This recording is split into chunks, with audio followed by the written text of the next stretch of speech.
मैं गल करन लगा ਉਹ ਗੱਲ ਕਰਨ ਲਗਾ ਸਿਰਫ ਜਿਹੜੇ ਇੱਥੇ ਕਲੀਨ ਸ਼ੇਪ ਵਾਲੇ ਬੰਦੇ ਨੇ। ਕਲੀਨ ਸ਼ੇਪ ਵਾਲੇ ਬੰਦਿਆਂ ਨੂੰ ਅਕਸਰ ਬੰਦੇ ਸਮਝਦੇ ਨੇ ਸ਼ਾਇਦ ਇਹ ਬੰਦੇ ਡਿਸਕੋਆਂ 'ਚ ਜਾਂਦੇ ਨੇ, ਬਹੁਤ ਮਾਡਰਨ ਤਰੀਕੇ ਦੇ ਨੇ, ਭਲਾ ਇਹਨਾਂ ਨੂੰ ਬਸ ਨਾ ਯੂਰਪੀ ਮਾਹੌਲ ਦੇ ਤਕਰੀਬਨ ਬੰਦੇ ਨੇ। ਇੰਜ ਦੀ ਕੋਈ ਗੱਲ ਨਹੀਂ, ਤੁਸੀਂ ਗੱਲ ਜ਼ਰਾ ਗੌਰ ਨਾਲ ਸੁਣਿਓ ਜਨਾਬ। ਇੱਥੇ ਹੀ ਯੂਰਪ 'ਚੋਂ ਇੱਕ ਬੰਦਾ ਗਿਆ ਸੀ ਪਾਕਿਸਤਾਨ ਵਾਪਸ।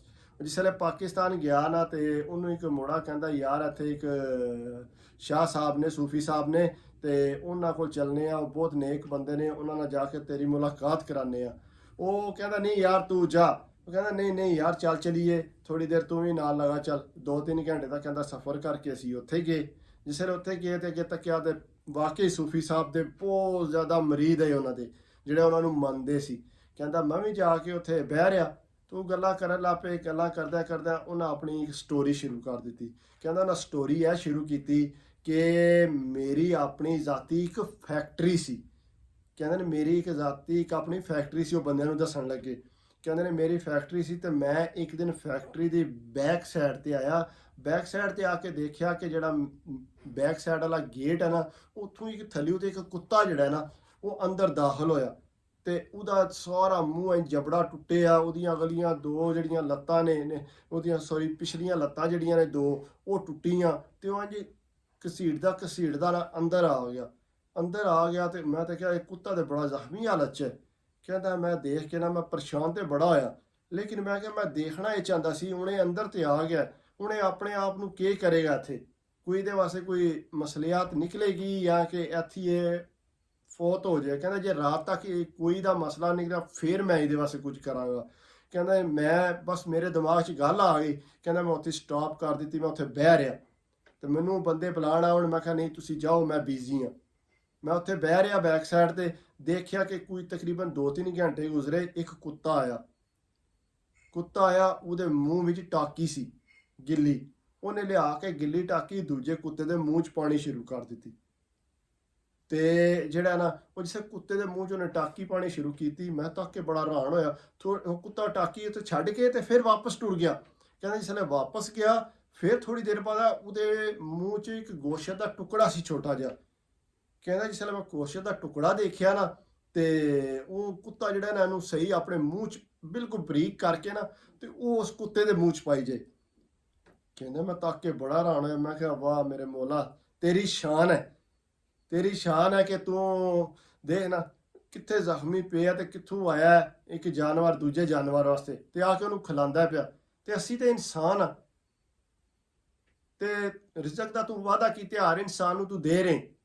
ਕਹਿੰਦਾ ਮੇਰੇ ਜ਼ਿਹਨ 'ਚੋਂ ਗੱਲ ਆਈ ਤੇ ਮੈਂ ਜਿਹੜਾ ਨਾ ਸਭ ਕੁਝ ਛਡਾ ਕੇ ਨਾ ਮੈਂ ਕਿਹਾ ਮੈਂ ਬਸ ਹੁਣ ਬਈ ਮੈਂ ਜਿਹੜੀ ਦੌੜ ਹੈ ਨਾ ਆਪਣੀ ਇਹ ਜਿਹੜੀ ਫੈਕਟਰੀ ਜੋ ਵੀ, ਕਹਿੰਦਾ ਮੈਂ ਉੱਥੇ ਹੀ ਛੱਡਿਆ ਤੇ ਰੱਬ ਦੀ ਰਾਹ 'ਚ ਨਿਕਲ ਪਿਆ।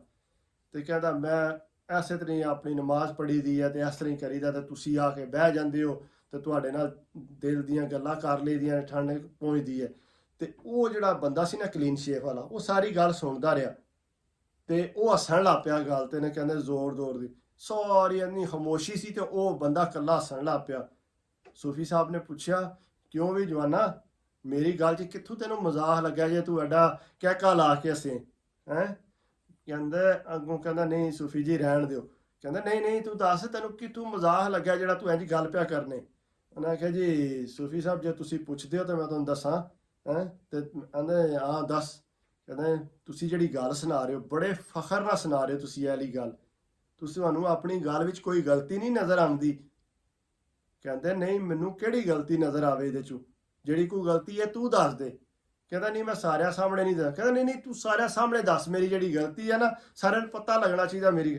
ਉਹਨਾਂ ਕਿਹਾ ਸੂਫੀ ਸਾਹਿਬ ਤੁਸੀਂ ਕਹਿੰਦੇ ਹੋ ਪਏ ਕਿ ਤੁਹਾਡੇ ਕੋਲ 2000 ਬੰਦਾ ਕੰਮ ਕਰਦਾ ਸੀ ਤੇ ਤੁਹਾਡੀ ਫੈਕਟਰੀ ਸੀ ਆਪਣੀ, ਤੇ ਤੁਸੀਂ ਜਿਹੜੀ ਇਹ ਗੱਲ ਕਹਿ ਰਹੇ ਹੋ ਤੁਸੀਂ ਇਹ ਸੋਚਿਆ ਕਿ ਜਿਸ ਤਰ੍ਹਾਂ ਤੁਸੀਂ ਕਹਿੰਦੇ ਹੋ ਉਸ ਮੈਂ ਵਾਕਿਆ ਤੱਕਿਆ ਤੇ ਮੈਂ ਉੱਥੇ ਹਰ ਚੀਜ਼ ਛਡਾ ਦਿੱਤੀ ਤੇ ਮੈਂ ਜਿਹੜਾ ਰੱਬ ਦੀ ਰਾਹ ਤੇ ਨਿਕਲ ਪਿਆ ਹੈਂ? ਤੇ ਤੁਸੀਂ ਇਹ ਸੋਚਿਆ ਕਿ ਜਿਸ ਵੇਲੇ ਤੁਸੀਂ ਉਸੇ ਟਾਈਮ ਫੈਕਟਰੀ ਛੱਡੀ ਹੈ, ਜਿਹੜੇ ਤੁਹਾਡੇ ਕੋਲ 2000 ਮੁਲਾਜ਼ਮੀਨ ਕੰਮ ਕਰ ਰਹੇ ਸੀ ਉਹਨਾਂ ਦਾ ਕੀ ਬਣਿਆ ਹੋਵੇਗਾ, ਉਹਨਾਂ ਦੀ ਕੀ ਸੂਰਤ ਹਾਲ ਹੋਵੇਗੀ, ਤੁਸੀਂ ਉਹਨਾਂ ਦੀ ਖਬਰ ਲਈ ਹੈ? ਤੇ ਸੂਫੀ ਸਾਹਿਬ ਉੱਥੇ ਹੀ ਕਹਿੰਦੇ ਨੇ ਪਸੀਨੋ ਪਸੀਨ ਹੋ ਗਏ ਤੇ ਕਹਿੰਦੇ ਉਹ ਵੀ ਤਾਂ ਰੱਬ ਦੇ ਬੰਦੇ ਹੀ ਸੀ ਜਿਹੜੇ ਤੁਹਾਡੇ ਜ਼ਰੀਏ ਖਾ ਰਹੇ ਸੀ ਤੇ ਤੁਸੀਂ ਉਹਨਾਂ ਦਾ ਕੀ ਸੂਰਤ ਹਾਲ ਉਹਨਾਂ ਨਾਲ ਕੀਤੀ ਹੈ? ਕਹਿੰਦੇ ਸੂਫੀ ਸਾਹਿਬ ਪਰੇਸ਼ਾਨ ਹੋ ਗਏ, ਟੈਨਸ਼ਨ ਲੈ ਗਏ ਬੜੀ ਗੱਲ ਦੀ, ਵੀ ਬੰਦੇ ਨੇ ਗੱਲ ਤੇ ਬੜੀ ਗੂੜੀ ਕਰ ਦਿੱਤੀ ਹੈ। ਕਹਿੰਦੇ ਜੀ ਉਹ ਜਵਾਨ ਤੇ ਉੱਠ ਕੇ ਟੁਰ ਗਿਆ। ਤੇ ਸੂਫੀ ਸਾਹਿਬ ਨੇ ਸੋਚਿਆ ਹੁਣ ਮੈਂ ਪਤਾ ਕਰਾਂ ਕਿ ਬਈ ਨਾ ਉਹ ਜਿਹੜੇ ਬੰਦੇ ਮੇਰੇ ਨਾਲ ਕਰਦੇ ਸੀ ਉਹਨਾਂ ਦੀ ਕੀ ਸੂਰਤ ਹਾਲ ਹੈ। ਉਹ ਜਨਾਬ ਉਹ ਪਹਿਲਾਂ ਗਏ ਆਪਣੇ ਮੈਨੇਜਰ ਦੇ ਘਰ, ਉਹਦੇ ਗਏ, ਉਹਦੇ ਘਰੋਂ ਪਤਾ ਕੀਤਾ, ਮੈਨੇਜਰ ਘਰ ਹੀ ਕੋਨਾ, ਤਾਲਾ ਲੱਗਿਆ। ਉਹਨਾਂ ਗੁਆਂਢੀਆਂ ਦੇ ਕੋਲ ਪੁੱਛਿਆ, ਉਹਨਾਂ ਆਖਿਆ ਵੀ ਇਹ ਕਿੱਧਰ ਗਏ ਨੇ? ਉਹਨਾਂ ਆਖਿਆ ਇਹ ਤਾਂ ਆਪਣਾ ਮਕਾਨ ਇਹਨਾਂ ਵੇਚ ਦਿੱਤੇ ਹੈ। ਉਹਨਾਂ ਆਖਿਆ ਹੈ ਮਕਾਨ ਵੇਚ ਦਿੱਤੇ ਹੈ? ਕਹਿੰਦੇ ਤੇ ਕਿੱਧਰ ਗਏ ਨੇ? ਕਹਿੰਦੇ ਜੀ ਕੋਈ ਪਤਾ ਨਹੀਂ। ਉਹਨਾਂ ਆਖਿਆ ਜੀ ਫੇਰ? ਉਹਨਾਂ ਆਖਿਆ ਜੀ ਇਹਨਾਂ ਦੀ ਬੀਵੀ ਨੂੰ ਕੈਂਸਰ ਸੀ ਤੇ ਉਹਨਾਂ ਨੇ ਇਲਾਜ ਵਾਸਤੇ ਮਕਾਨ ਵੇਚਿਆ ਸੀ ਤੇ ਉਹਨਾਂ ਦੀ ਬੀਵੀ ਫੌਤ ਹੋ ਗਈ ਤੇ ਆਪੂ ਉਹ ਪਤਾ ਨਹੀਂ ਕਿੱਧਰ ਟੁਰ ਗਏ ਨੇ। ਸੂਫੀ ਸਾਹਿਬ ਕਹਿੰਦੇ ਨੇ ਮੇਰੇ ਕੋਲ ਤੇ ਆਪਣੇ ਲੱਤਾਂ ਤੇ ਨਾ ਖਲੋਣਾ ਹੋਵੇ ਕਿ ਮੈਂ ਕੀ ਕੀਤਾ। ਕਹਿੰਦੇ ਮੈਂ ਜਾ ਕੇ ਫਿਰ ਆਪਣੇ ਚੌਕੀਦਾਰ ਦੇ ਘਰ ਗਿਆ। ਕਹਿੰਦੇ ਚੌਕੀਦਾਰ ਦੇ ਘਰ ਗਿਆ, ਉੱਥੋਂ ਜਾ ਕੇ ਪਤਾ ਕੀਤਾ ਉਹਦਾ, ਕਹਿੰਦੇ ਉਹ ਤੇ ਫੌਤ ਹੋ ਗਏ ਨੇ। ਮੈਂ ਕਿਹਾ ਮੈਂ ਕੀ ਕਰ ਬੈਠਾ? ਕਹਿੰਦਾ ਮੇਰੇ 'ਚ ਹੋਰ ਹਿੰਮਤ ਹੀ ਨਹੀਂ ਰਹੀ ਕਿ ਮੈਂ ਕਿਸੇ ਹੋਰ ਦੇ ਘਰ ਜਾਵਾਂ, ਮੈਂ ਤੈਨੂੰ ਹਾਲਾਤ ਦੇ ਸਕਾਂ ਕਿ ਮੈਂ ਜਿਹੜਾ ਛੱਡ ਕੇ ਗਿਆ ਮੈਂ ਤੇ ਆਪਣੇ ਆਪ ਨੂੰ ਨੇਕ ਕਰਨ ਵਾਸਤੇ ਨਿਕਲਿਆ ਸਾਂ ਤੇ ਮੈਂ ਕੀ ਕਰ ਬੈਠਾ? ਮੈਂ ਤੇ ਕਿੰਨੇ ਘਰ ਉਜਾੜ ਦਿੱਤੇ ਨੇ। ਜੇ ਮੈਂ ਕਿਸੇ ਹੋਰ ਘਰ ਗਿਆ ਤੇ ਮੇਰੀ ਤੇ ਬੜੀ ਆਪਣੇ ਆਪ ਨਾਲ ਮੈਂ ਕਿਸ ਤਰ੍ਹਾਂ ਮੁਕਾਬਲਾ ਕਰਾਂ ਹੁਣ?